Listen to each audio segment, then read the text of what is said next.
Have you ever felt like you were doing everything right, but you were still surrounded? We live in a world that is obsessed with what we can see. In 2026, we are bombarded with data. We look at the national debt clock. We watch the political division on our screens.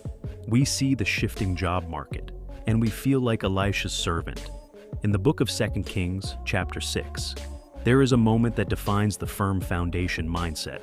This servant woke up early in the morning, stepped outside his tent, and saw a physical nightmare. A literal army, with horses and chariots, had surrounded his city overnight. His first words were a cry of total panic. "Alas, my master, what shall we do?" Does that sound like your morning routine? What shall we do about the shutdown? What shall we do about the interest rates? What shall we do about my children's future?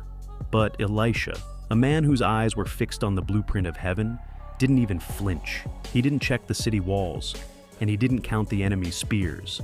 He gave a response that sounds like insanity to the natural mind. He said, "Do not be afraid, for those who are with us are more than those who are with them."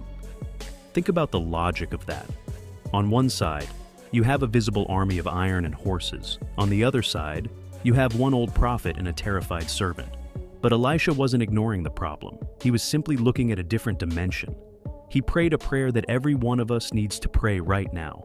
"Lord, I pray, open his eyes that he may see." When the servant's eyes were finally opened, he didn't see the enemy leave. The problem was still there. But he saw that the mountains were filled with horses and chariots of fire all around Elisha. The shaking of society is real, but the security of God's kingdom is greater. If you are building your life only on what you can see, you are building on sand. When the economy shifts, you will panic. But if you understand that access requires alignment, you will realize that the God of the universe has already stationed a defense for your destiny. The Syrian army was blind to the fire on the hill, just like the world is blind to the spiritual laws of success. Don't forget to encourage someone by sharing this with them, and subscribe so YouTube knows this channel is helpful. So, stop reacting to the army at your gate. Start aligning with the fire on your hill. The army for you is always bigger than the army against you.